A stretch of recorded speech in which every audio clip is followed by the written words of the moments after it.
O'zbekiston bunyodkorlari. Bu shunchaki shior emas. Bu mamlakatimiz taraqqiyotining muhim resursi, strategik kuchdir. O'zbekistonning buguni va ertangi qiyofasini aynan yoshlar belgilamoqda. Kecha Ko'ksaroy qarorgohida prezidentimiz bilan bo'lib o'tgan ochiq muloqot mana shu ishonch va e'tiborning amaliy ifodasi bo'ldi. Mamlakatimizning barcha hududlaridan 60 mingdan ziyod yoshlar ishtirok etgan ushbu uchrashuv davlat va yoshlar o'rtasidagi muloqotning yangi formati, yangi bosqichi sifatida tarixga kirmoqda. Prezidentimiz yoshlarning tashabbuslarini qo'llab-quvvatlash, innovatsiya, tadbirkorlik, ta'lim va ma'naviyat sohalarida yangi imkoniyatlar yaratish yuzasidan ustuvor vazifalarni belgilab berdi. Mazkur suhbatimizda ana shu tarixiy muloqotning mazmun mohiyati, yoshlar uchun yaratilayotgan imkoniyatlar va yangi O'zbekistonni barpo etishda yoshlarning amaliy ishtiroki haqida fikr yuritamiz va shu maqsadda studiyamizga Shohjahon Sobirov Wiki Marafon loyihasi rahbarini taklif etganmiz. Assalomu alaykum, studiyamizga xush kelibsiz. Assalomu alaykum. Ko'ksaroy qarorgohida o'tkazilgan uchrashuv bu shunchaki tadbir emas, balki yoshlarimiz, umuman yoshlar siyosatida, yoshlar hayotidagi yangi bir bosqichni boshlab bergan tarixiy voqea bo'ldi. Va bu uchrashuv barcha yoshlarimizga katta kuch berdi, o'ziga bo'lgan ishonchni yanada orttirdi desak to'g'ri bo'ladi. Va bevosita siz ushbu uchrashuvda ishtirok etdingiz. Keling, suhbatimiz avvalida bu uchrashuvdagi taassurotlaringiz va hayajonlaringiz haqida o'rtoqlashsangiz. Kuni kecha davlatimiz rahbari bilan biz yoshlar, bir guruh faol yoshlar Ko'ksaroy qarorgohida uchrashuv o'tkazdik. Bu uchrashuvda bevosita o'zim ishtirok etishga muvaffaq bo'ldim. Davlatimiz rahbari bizga yaratib berayotgan imkoniyatlari va qator chiqayotgan farmoyishlar haqida bu uchrashuvda ma'lumot berib o'tdilar va meni eng quvontirgan ma'lumot shu bo'ldiki, har payshanba kuni biz yoshlarga bag'ishlab vazirlik idoralarida yoshlar kuni etib belgilab berdilar. Bundan tashqari uchrashuv davomida ota o'z bolasining qayg'ulari bilan, fikrlari bilan qanday qiziqqan bo'lsa, bizning davlatimiz rahbari ham bizni fikrlarimiz, o'ylarimiz, g'oyalarimiz, loyihalarimiz bilan bevosita qiziqib o'tdilar va yangi chiqayotgan farmoyishlar haqida ma'lumotlar berib o'tdilar. Tushunarli, mana siz aynan bugungi kunda Wiki Marafon loyihasi rahbarisiz. Umuman prezidentimiz Toshkent viloyatida IT yo'nalishida aynan yoshlar bilan uchrashuv o'tkazdilar va o'sha yerda bir startapchi qizimiz o'zlarining takliflarini bildirdilar. Esingizdami? Va unda aynan $1 million tanlov tashkil qilsak-chi degan fikr o'rtaga tashlandi. Va bugungi kunda bu tanlov o'tkazilyapti, g'oliblar ham aniqlanyapti. Bu degani IT sohasida yurtimizda rivojlanishlar katta bo'lyapti va bu yaqqol ko'zga tashlanyapti. Va e'tiborli jihati, ushbu tanlov g'oliblari bugungi kunda o'zlari ishchi o'rinlari ham yaratishyapti. Bu boradagi fikrlaringiz qanday? Hozirgi kunda davlatimiz rahbarini, xususan hokimliklarimiz, idoralarimizni ham bevosita startap loyihalarga, innovatsiyalarga bo'lgan e'tiborlari juda ham oshib bormoqda. Barcha rivojlangan davlatlarda bo'lgani singari bizning davlatimizda ham bu sohaga ham keng imkoniyatlar yaratilmoqda.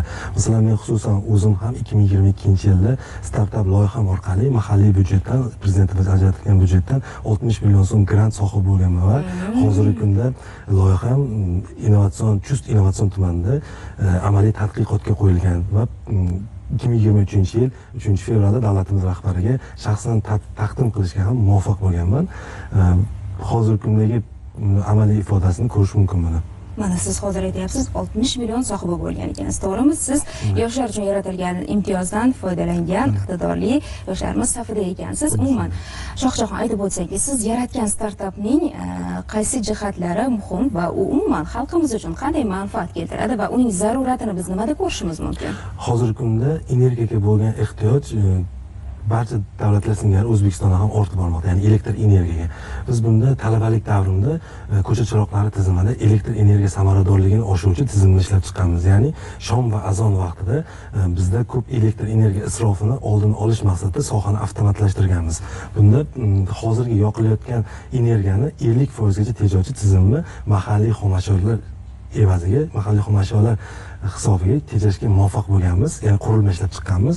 Bunda bir tizim orqali butun boshli shaharni elektr energiya tarmog'ini boshqarish mumkin bo'lishi isbotlangan va 50% gacha samaradorligini bugungi kunda ko'rsatib kelmoqda. Aynan ushbu uchrashuvda yoshlarning takliflari, tashabbuslari tinglandi va bilasizmi, aynan startapchilarning ham fikrlari eshitildi. Umuman ushbu uchrashuvda bu sohaga e'tibor qaratilgan jihatlar haqida aytib o'tsangiz. Bugungi kunda startap loyihalarga ham keng imkoniyatlar yaratilmoqda. Davlatimiz rahbari bilan shaxsan yuzma-yuz ko'rishgan jarayonda aytib o'tdilarki, hozirgi kunda Prezident Tech Award, ya'ni Raqamli texnologiyalar vazirligi tomonidan o'tkazilayotgan loyiha tanlov mavjud. Bunda prezidentimiz shaxsan birinchi o'rinni olgan yangi tanlov g'oliblari bilan ham uchrashuv o'tkazdilar. Bunda sizlarga yana qancha mablag' bersam, sizlarning loyihalar chet elgacha chiqadi, ko'rsata olasizlar yoki yana ham rivojlantira olasizlar deganlarni men o'zim ruhlanib ketib, u yerimizda bir qator loyihalar ham o'ylab qo'ydim. Bugungi kunda Yoshlar ishlar agentligida o'zim loyiha rahbari sifatida faoliyat olib boraman. Bugungi kunda sun'iy intellekt jadal rivojlanib bormoqda. Jahon internet tarmog'ida o'zbek tilidagi milliy ma'lumotlar bazasini ko'paytirishga qaratilgan Wiki Marafon loyihamiz 2022-yil may oyida start olgan. Bu loyihaning asosiy mazmun mohiyati o'zbekcha Wikipediyada ma'lumotlar sonini oshirish, o'zbekcha ma'lumotlar, o'zbekcha kontentlarni oshirishga qaratilgan hisoblanadi. Dastlab loyiha boshlanayotganda 2022-yilda maqolalarimiz soni 140 mingdan oshig'adi va bugungi kunga kelib 330 mingdan oshayotgani bu bizni quvontirib kelmoqda. Ya'ni biz o'zbekcha Wikipediyada qancha ma'lumotlarni ko'paytirsak, qancha maqolalarni oshirsak, ishonchli manbalar bilan boyitsak, kelajakda va hozirgi kunda sun'iy intellektni berayotgan ma'lumotlari teranligi, ishonchliligi shunchalik ortib borishiga xizmat qilib kelmoqda loyihamiz bugungi kunda. Bundan tashqari loyihamiz davomida 15 dan ortiq ost loyihalarga ham qo'l urganmiz. Ya'ni sohamiz keng, ayollarga doir ma'lumotlarni ko'paytirishga qaratilgan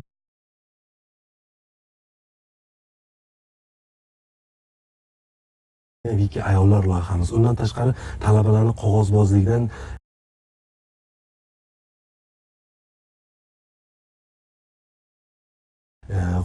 chetlatish uchun Wikipediyada maqola yaratish uchun Wiki ta'lim loyihasini 2024-yilda Toshkent tibbiyot akademiyasida sinov tajriba sifatida yo'lga qo'ydik.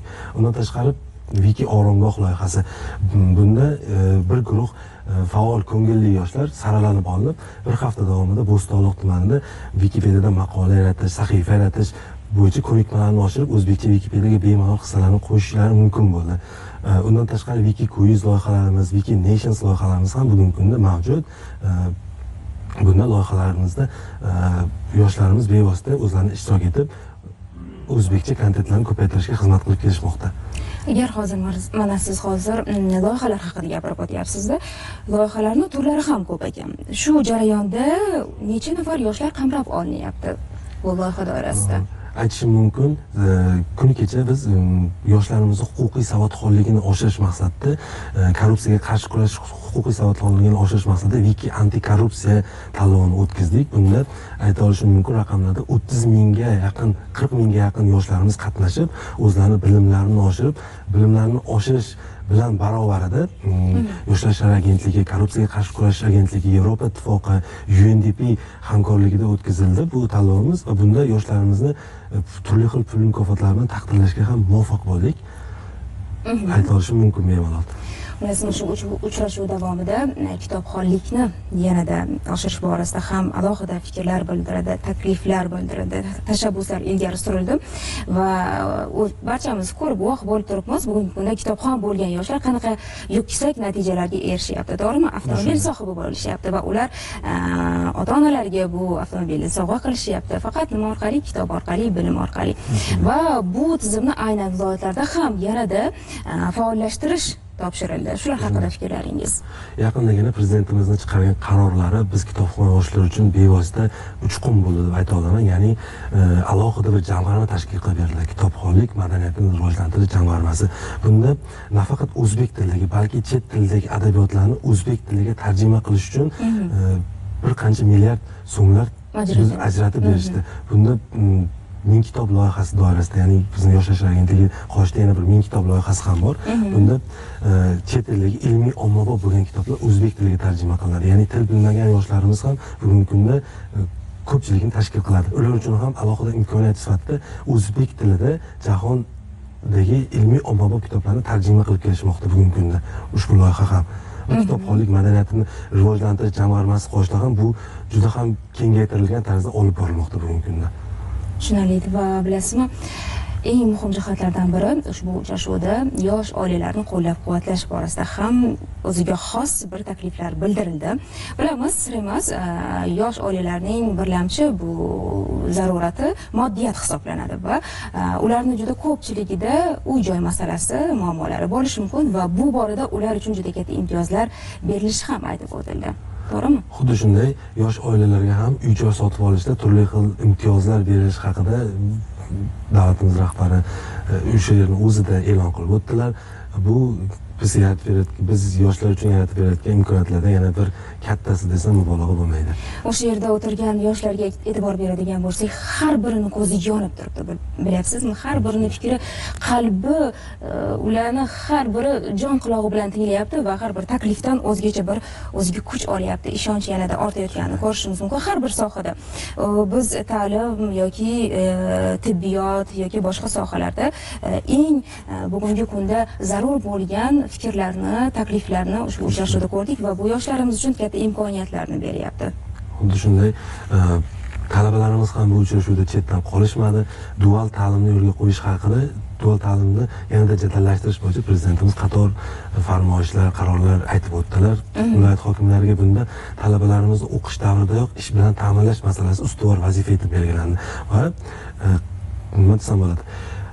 Yaxshi imtiyoz bilan bitirgan yoshlarimiz uchun stipendiyalar tashkil qilish, undan tashqari texnikumda o'qiyotgan yoshlarimiz uchun startap loyihalarini moliyalashtirish haqida ham bevosita qarorlarni aytib o'tishdi. Hozirgi kunda juda ko'plab yoshlarimiz o'zlari loyihalar yaratishyapti, yangi bir yo'nalishlarda faoliyat olib borishyapti, o'quv markazlarini ochishyapti va bu borada ularga qo'llab-quvvatlov kerak bo'ladi-da. Va bugungi kunda o'quv markazlarini ochish borasida ham ko'plab imtiyozlar berilish haqida aytib o'tdilar. Shular haqida. Xuddi shunday, chet olish hududlarida o'quv markazlari ochgan yoshlarimiz uchun bugungi kunda Yoshlar ishlari agentligida ko'mak loyihasi yo'lga qo'yilgan. Undan tashqari kuni kecha davlatimiz rahbari ham aytib o'tdilar, turli xil ssudalar berilishi, subsidiyalar berilishi haqida ma'lumotlar berib o'tdilar. Undan tashqari o'qitayotgan o'qituvchilarimizni daromad solig'ini pasaytirish, foizlarni pasaytirish haqida ham turli xil farmonlar, qarorlar haqida ma'lumotlar aytib o'tdilar davlatimiz rahbari. Endi yana bir muhim jihatlardan biri bu yoshlarimizni tadbirkorlikka qiziqishayotgani va bu borada olib borayotgan faoliyatlari. Tadbirkorlik qilaman degan yosh uchun, o'zini yurtga nafini keltiraman degan yosh uchun yoki bo'lmasa ma'lum bir ishchi o'rinlarini yaratmoqchi bo'lgan yoshlar uchun tadbirkorlik qilishlari uchun juda katta miqdorda kreditlar berilishi aytib o'tildi, imtiyozlar berilishi aytib o'tildi. Shular haqida ham fikrlaringizni bilmoqchiman. Dastlab avvalgi yillarda sir emas, davlatimizda kredit olish masalasida juda ham qiyinchiliklar mavjud edi. Lekin keyin o'tgan yillar davomida raqamlashtirish sohasi yurtimizda jadal tarzda rivojlanib bordi. Bunda tadbirkorlarimiz hozirgi kunda uyida o'tirgan holda telefon orqali ham bemalol kreditlar olib tadbirkorligini boshlashlari va hozirgi kunda tadbirkorligini boshlagan yoshlarimizni tadbirkorligini kengaytirish uchun ham turli xil katta miqdordagi pul mablag'lari berilishi haqida prezidentimiz aytib o'tishdi. Bu tadbirkorlarimiz uchun yaratib berilayotgan imkoniyatlarni ifodasi desam mubolag'a bo'lmaydi. Demak, yoshlarning muammolarini hal etishda jamoatchilik va davlat idoralari hamkorligi ham qanday o'rin tutadi va bilasizmi, ushbu uchrashuvdagi muhim jihatlardan yana biri aynan xato qilgan yoki bo'lmasa bilib bilmay bir noto'g'ri yo'lga kirib qolgan yoshlarni ham qo'llab-quvvatlash kerakligi, ularga to'g'ri yo'lni ko'rsatish lozimligi ham aytib o'tildi va ular uchun imtiyozlar ham berilishini ta'kidlab o'tdilar. Ular haqida jazoni o'tash muassasalarida bo'lgan yoshlarni ham prezidentimiz meni farzandlarim deb ataganlari bizni juda ruhlantirdi deb ayta olaman men. Ular ham chetda qolmasligini ta'kidlab o'tdilar va chet tillari, xususan ingliz tili va boshqa tillarni va IT kasbga o'sha yerni o'zi dasturlash, robot texnikaga o'rgatilishi haqida aytib o'tganlari bizni juda ruhlantirdi deb ayta olaman men. Jazoni o'tash muassasalaridagi yoshlar ham xuddi biz yoshlardan kam bo'lmagandek IT sohasida, kitobxonlikda va undan tashqari ingliz tili, rus tili, chet tillarini o'qitishda bevosita yordam berishlarini o'zlari aytib o'tdilar. Haqiqatan ham bu juda ham munosib qaror deb hisoblashimiz mumkin. Boisiki inson xato qilibmi, ikkinchi marta imkoniyat berish bu juda ham bag'ri kenglikning bir yuksak namunasi deb ayta olamiz. Bu haqiqatan ham yoshlar uchun otalarcha mehrning bir ifodasi. Muloqotda qayd etilganidek, o'sish va rivojlanish loyihasi doirasida bu yil media dizayn, hunarmandchilik, ishlab chiqarish va innovatsiya yo'nalishlarida tanlov o'tkaziladi va eng yaxshi 40 ta startapni moliyalashtirish uchun 2 milliard so'm ajratiladi. Mana shu loyiha haqida ham aytib o'tsangiz fikrlaringizni. Bugungi kunda deyarli barcha sohada startaplar yaratib kelishmoqda yoshlarimiz va shunday fikrni bildirishdiki, bajarib ko'rsin, qilib ko'rsin, uni qo'ldan tutma, bu loyihang bo'lmaydi degan gaplarni qilmanglar, beringlar ularga, imkoniyat beringlar, bajarib ko'rishsin, qilib ko'rishsin, o'xshaydi bir kun deb prezidentimiz fikrlar aytib o'tdilar. Ya'ni g'oyasi borni unga imkon ber, imkoniyat ber, uni bajarib ko'rsin, qilib ko'rsin degan fikrlarni aytdilar. Bu yoshlarimiz uchun yaratib berayotgan imkoniyatlardan bittasidan balo bo'lmaydi. Shohjahon, mana hozir suhbatimiz davomida ko'p bora ta'kidlayapsiz, yoshlarning fikrlarini tinglash kerak, ularni qo'llab-quvvatlash kerak. Mana men borman deb turibdilar, to'g'rimi? Mana shunday imkoniyatdan unumli foydalanish maqsadida siz o'zingizni qanday bir yana takliflaringizni, tashabbuslaringizni ilgari surgan bo'lar edingiz? Bugungi kunda loyihamiz davomida aytib o'tganimdek, Wikimarafon loyihasi rahbari bilan o'zbekcha kontentlarni ko'paytirib bormoqdamiz va bugungi kunda loyihamiz davomida jamoam bilan birgalikda bugungi kunda O'zbekiston uchun ahamiyatli bo'lgan ma'lumotlarni ko'paytirish va ularni sun'iy intellektga integratsiya qilish bo'yicha bugungi kunda yangi loyihalarni amalga oshirmoqdamiz. Yaqin kunlarda uni e'lon qilish arafasidamiz. Umuman Yoshlar ishlari agentligida siz faoliyat olib borayotgan agentlikda volontyorlikni qo'llab-quvvatlash jamg'armasini tashkil etish rejalashtiriladi, to'g'rimi? Ushbu jamg'armaning o'ziga xos jihatlari, bu borada qilinishi kerak bo'lgan ishlar haqida ham aytib o'tsangiz.